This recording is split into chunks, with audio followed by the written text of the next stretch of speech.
नमस्कार दोस्तों, आप सभी का स्वागत है मेरे YouTube चैनल पर। आज हम इस वीडियो में DTPSB के एग्ज़ाम में वर्ल्ड हिस्ट्री से अब तक जितने भी प्रश्न पूछे गए हैं उन सभी को हम इस वीडियो में देखने वाले हैं। हालांकि जो DSSB का फर्स्ट पेपर होता है उसमें वर्ल्ड हिस्ट्री के जो क्वेश्चन होते हैं ना की मात्रा में आते हैं, क्योंकि DSSB का जो जनरल अवेयरनेस का जो क्वेश्चन होता है उसमें ज़्यादा करके स्टैटिक जीके के प्रश्न आते हैं। और स्टैटिक जीके में हो सकता है कभी एक दो क्वेश्चन आ सकते हैं या नहीं भी आ सकते हैं। ठीक है, तो कोई ज़रूरी नहीं है कि आएगा ही आएगा, लेकिन हम इसे भी जो अभी तक आए हैं उनको एक बार पढ़ लेते हैं, क्योंकि ये आप अगर आए तो आप बना सकते हैं। ठीक है, तो इसको लेकर अगर मान लेते हैं आप वही TGT SST का ही पेपर देने जा रहे हैं, ठीक है, तो उसमें वर्ल्ड हिस्ट्री का एक पूरा पोर्शन आता है। हिस्ट्री में वर्ल्ड हिस्ट्री के बहुत सारे क्वेश्चन उसमें पूछे जाते हैं, लेकिन अगर आप फर्स्ट पेपर है तो उसमें एक दो क्वेश्चन आ सकते हैं। तो एक दो क्वेश्चन सही करने के लिए हम इसको कर लेते हैं। चलिए स्टार्ट करते हैं। स्कॉटिश अर्थशास्त्री और राजनीतिक विचारक जेम्स मिल ने 1817 में अपनी 3 खंड वाली एक विस्तृत रचना के रूप में प्रकाशित किया, ए हिस्ट्री ऑफ ब्रिटिश इंडिया। इसमें भारतीय इतिहास को 3 अवधियों में बांटा, हिंदू, मुस्लिम और किसमें बांटा था? अंग्रेज,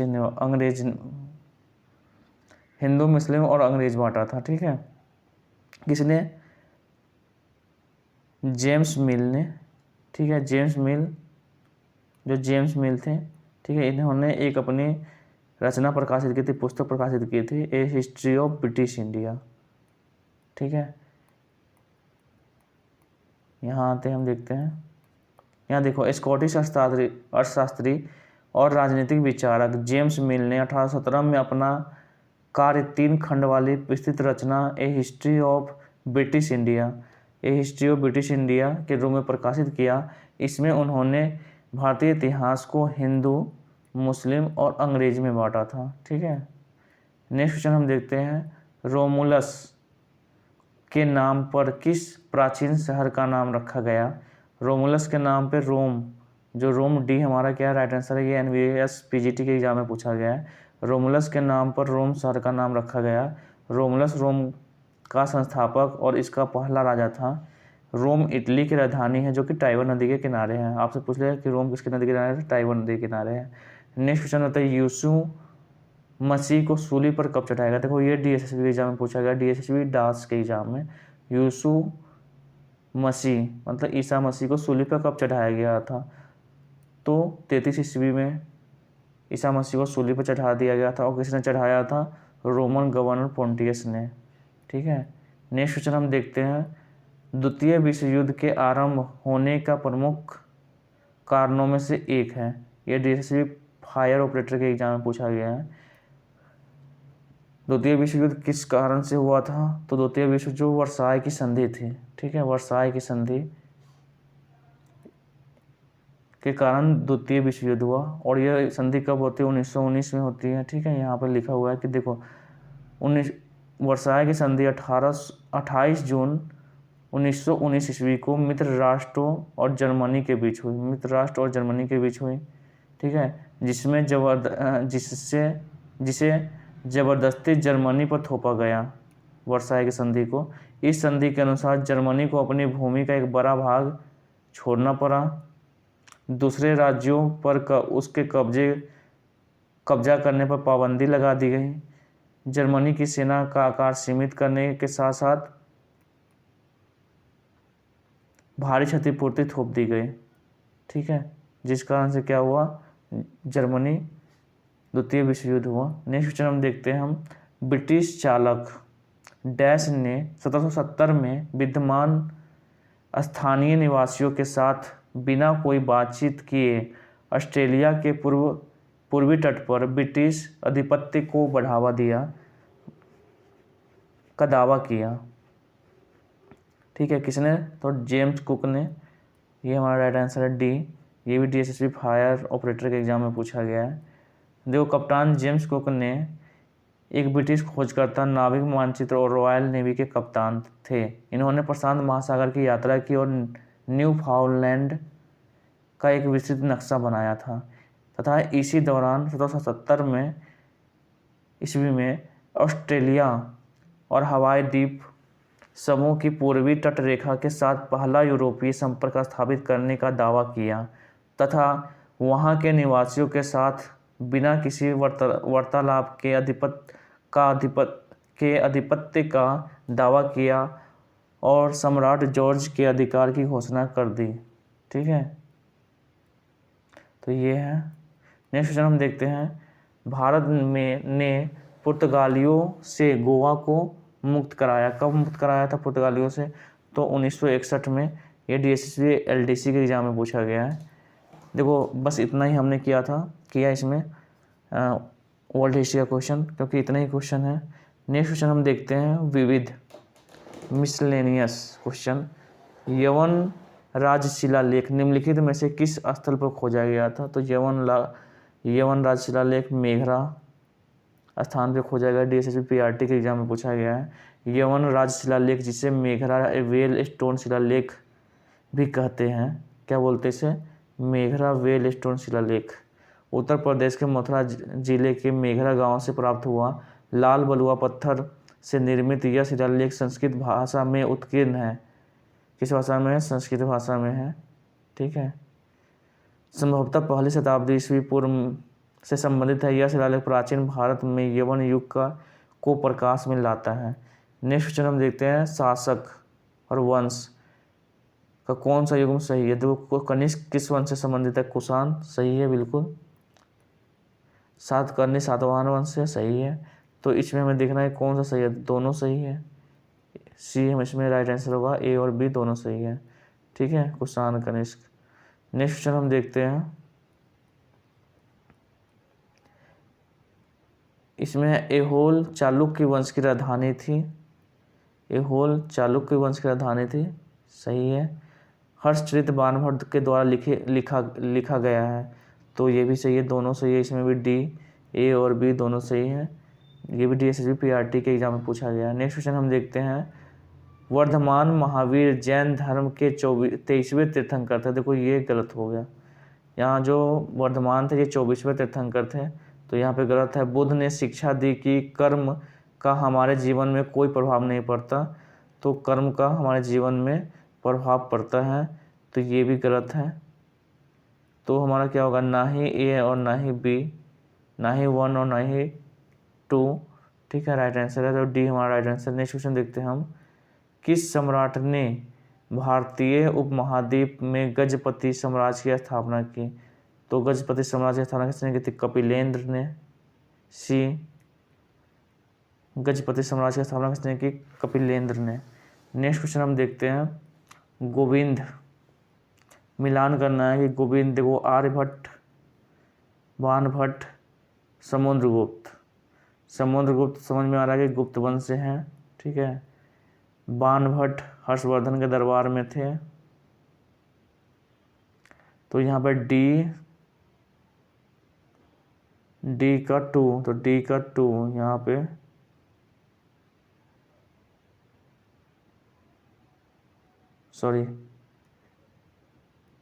समुद्र मिलान करना। देखो इसमें हम ऐसे ही मिलान करते तो समुद्रगुप्त को भारत का नेपोलियन कहा जाता है। ठीक है, तो डी का 4, तो डी का 4 इसमें देखो, डी का 4 ये वाला। ठीक है, इसका देख लो, सी का बाणभट्ट हर्षवर्धन से, तो हमारे ये सब एक ही लाइन से। देखो गोविंद राष्ट्रकूट वंश से संबंधित है, आर्यभट्ट गुप्त वंश से संबंधित है, बाणभट्ट हर्षवर्धन के दरबार में था, और समुद्रगुप्त भारत का नेपोलियन, तो ए बी सब एक ही हो गया। ठीक है, तो बी हमारा राइट आंसर है। नेक्स्ट क्वेश्चन देखते हैं हम, इसमें है हर्ष संवत की शुरुआत कब हुई थी? कलचूरी संवत, इसमें क्रम में दर्शाना है, तो देख लेते हैं हम यहाँ पे। हर्ष विक्रम संवत की शुरुआत सबसे पहले हुई थी कब? 57 ईस्वी में। कलचूरी संवत की स्थापना शुरुआत कब हुई थी? 247 ईस्वी में। बल्लभी संवत, हर्ष संवत, तो आपसे ज़्यादा करके इंपॉर्टेंट इसमें पूछा जाता है क्या? विक्रम संवत। लेकिन अगर ये सभी आ जाए क्रम में दर्शाने के लिए, तब थोड़ा ये क्या मुश्किल हो सकता है। कलचूरी संवत 247 ईस्वी, बल्लभी संवत 319, हर्ष संवत 606। ठीक है, नेक्स्ट क्वेश्चन देखते हैं हम, हम्पी, इसमें है कौन सा सुमेलित नहीं है? हम्पी चोल वंश से संबंधित है, बात सही है, बिल्कुल सही है। कोणार्क का सूर्य मंदिर पूर्वी गंग वंश से संबंधित है, ये भी सही है। खजुराहो चंदेल वंश से संबंधित है। महाबलीपुरम पांड्य वंश से है, ये नहीं है, ठीक है, पल्लव वंश से है महाबलीपुरम। तो डी हमारा राइट आंसर हो गया, ठीक है, डी राइट आंसर है। इसमें क्या है कि जो महाबलीपुरम है, पल्लव राजाओं ने इसकी स्थापना की थी। नेक्स्ट क्वेश्चन हम देखते हैं यहाँ पे, अधिकांश भारतीय लिपियां निम्नलिखित में से किस लिपि से विकसित हो रही है? तो अधिकांश भारतीय लिपियां जो विकसित हुई है ब्राह्मी लिपि से हुई है, तो बी इसमें हमारा राइट आंसर है, बी। देखो ब्राह्मी लिपि का भारत की प्राचीन लिपि है, इसका प्रयोग सम्राट अशोक के शिलालेख में हुआ है। ब्राह्मी लिपि से कई एशियाई लिपियों का विकास हुआ है। देवनागरी सहित अन्य दक्षिणी एशियाई, दक्षिणी पूर्वी एशियाई, तिब्बती, कोरियाई लिपि का विकास इसी लिपि से हुआ। तो ब्राह्मी लिपि से कौन सी लिपि है? सबसे प्राचीन लिपि है। नेक्स्ट क्वेश्चन हम देखते हैं कि इसमें आपको भी काल क्रमानुसार, मतलब एक क्रम अनुसार इसमें करना है। तो सबसे पहले कौन सा आएगा? हमारा मौर्य वंश की स्थापना हुई थी, एक गुप्त वंश, खिलजी वंश, तब विजय साम्राज्य। 2 4 2 3 4 1 2 3 4 1, तो 2 3 4 1 ये हमारा सी, हमारा इसमें राइट आंसर है, सी।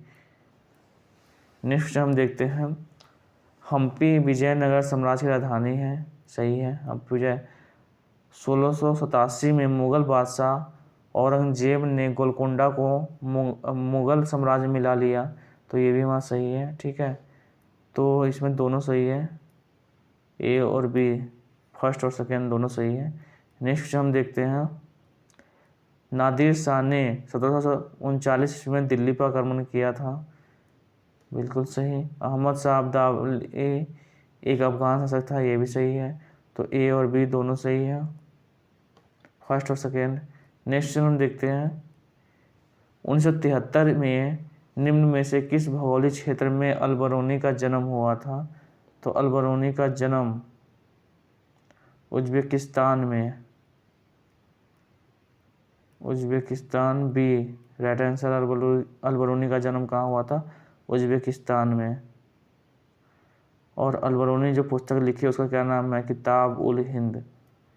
नेक्स्ट क्वेश्चन हम देखते हैं, निम्नलिखित में से किसने भारत के ध्वज का डिजाइन किया? तो ये तो सभी को पता है, पिंगली वेंकैया ने, ये हमारा राइट आंसर है। इसमें पिंगली वेंकैया ने भारत के राष्ट्रीय ध्वज को डिजाइन किया था।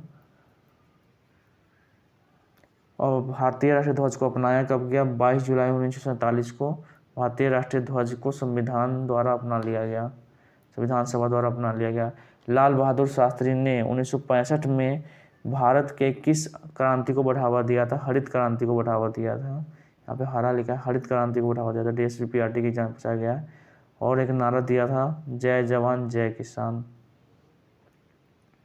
नेक्स्ट क्वेश्चन देखते हैं, ऑल इंडिया मुस्लिम लीग ने बंगाल विभाजन का समर्थन किया था।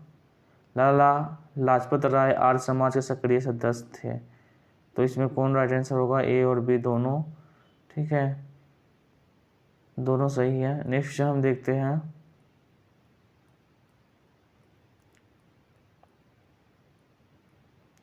चंपारण आंदोलन नील बोने वाले के खिलाफ था, तो ये बिल्कुल सही है। अस्थायी बंदोबस्त के अनुसार राजाओं और तालुकदारों को जमींदार के रूप में मान्यता दी गई थी, ये भी सही है। तो ए और बी दोनों, तो इसमें क्या डी हमारा राइट आंसर है, ए और बी दोनों, ठीक है। तिनकठिया व्यवस्था भी कहा जाता है, कहाँ पे लगाया? चंपारण में लगाया गया था। लॉर्ड कॉर्नवालिस द्वारा 1793 में जमींदारी बंदोबस्त की शुरुआत की गई थी। जमींदारी बंदोबस्त किसने किया? कॉर्नवालिस ने। नेक्स्ट हम देखते हैं, उस उपन्यास का नाम बताइए जिसमें भारत का राष्ट्रीय गीत वंदे मातरम है। आनंद मठ, ये हमारा राइट आंसर है। निम्नलिखित घटनाओं का क्रम अनुसार इसमें से जाना देखो, सबसे पहले कौन सा होता है हमारा? खिलाफत आंदोलन 1919 में होता है स्टार्ट। जालियांवाला बाग हत्याकांड 13 अप्रैल 1919 में। रॉलेट एक्ट सबसे पहले क्या हुआ था, रॉलेट एक्ट आया था, ये भी 1919 में आया था। देखो यहाँ पर हम देखते हैं सबसे पहला हमारा रॉलेट एक्ट 6 अप्रैल 1919। जालियांवाला बाग हत्याकांड होता है 13 अप्रैल 1919 को। फिर खिलाफत आंदोलन 1919-22 को होता है।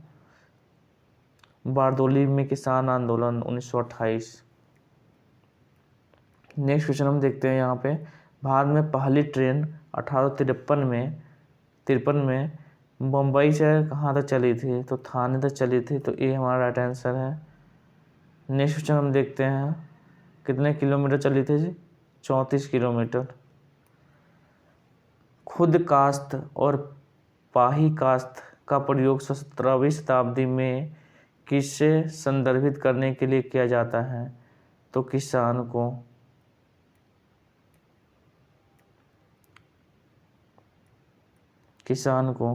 नेक्स्ट क्वेश्चन हम देखते हैं, निम्न में से किस वर्ष में मुंबई और थाने के बीच पहली रेलवे लाइन डाली गई थी, तो पहली रेलवे लाइन 1853 में, ठीक है।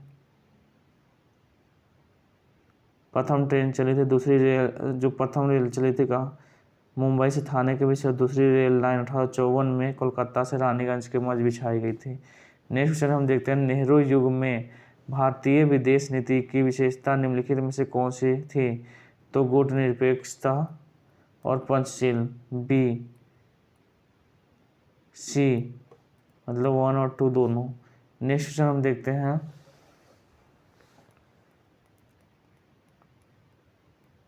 सिखों के प्रथम 10 गुरुओं में से डैश सिख के धर्म का संस्थापक नहीं है, तो कौन नहीं है, गुरु नानक। कौन नहीं इसमें नहीं पता कौन संस्थापक है, गुरु नानक है, ठीक है। नेक्स्ट हम देखते हैं, देखो गुरु नानक का जन्म 15 अप्रैल 1469 ईस्वी को पंजाब के तलवंडी नामक स्थान पे हुआ था। सिख संप्रदाय की स्थापना का श्रेय इन्हीं को जाता है। ये बाबर और हुमायूं के समकालीन थे। गुरु का लंगर नामक भोजनालय की शुरुआत गुरु नानक ने ही की थी। इसके अनुयायी इन्हें गुरु नानक, बाबा नानक और नानक शाह आदि के नाम से संबोधित करते हैं। नेक्स्ट क्वेश्चन हम देखते हैं, 1801 में अवध पर सहायक संधि लगाई गई थी, बिल्कुल सही है। नवंबर 1862 में रंगून जेल में बहादुर शाह जफर की मृत्यु हुई थी, ये भी सही है। तो ए और बी दोनों, इसमें भी एक और दो दोनों, तो इसमें क्या होगा, डी हमारा राइट आंसर है। नेक्स्ट हम देखते हैं, किसने पटना बिहार में पत्थर की मस्जिद का निर्माण करवाया था, तो बी परवेज शाह ने। नेक्स्ट हम देखते हैं, हम प्रार्थना समाज 1867 ईस्वी में स्थापित किया गया था। अलीगढ़ मुस्लिम विश्वविद्यालय की स्थापना मौलाना अबुल कलाम आज़ाद ने की थी, तो इसमें दोनों सही है, एक और इसमें क्या है, देखो प्रार्थना समाज 1867 में स्थापित किया गया था, तो ये तो हमारा सही है, ठीक है, 67 में। लेकिन अलीगढ़ मुस्लिम विश्वविद्यालय के स्थापना मौलाना अबुल कलाम आज़ाद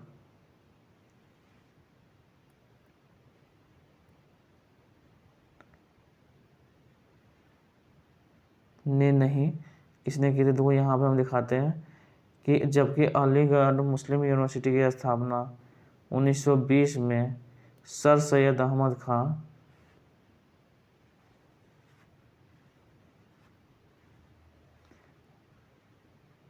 ने 1875 में मोहम्मडन एंग्लो ओरिएंटल स्कूल की स्थापना की। यह वर्ष 1978 में कॉलेज बन गया और आगे चलकर अलीगढ़ मुस्लिम यूनिवर्सिटी के नाम से स्थापित हुआ।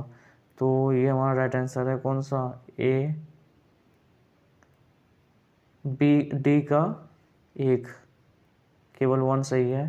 नेक्स्ट क्वेश्चन हम देखते हैं, देखो अब हमारा ये नेक्स्ट वीडियो में हम देखेंगे पॉलिटी से कुछ प्रश्न देखेंगे, ठीक है। मिलते हैं नेक्स्ट वीडियो में। अगर वीडियो अच्छा लगा तो लाइक करिए, सब्सक्राइब करिए, शेयर करिए। मिलते हैं नेक्स्ट वीडियो में। जय हिंद, जय भारत।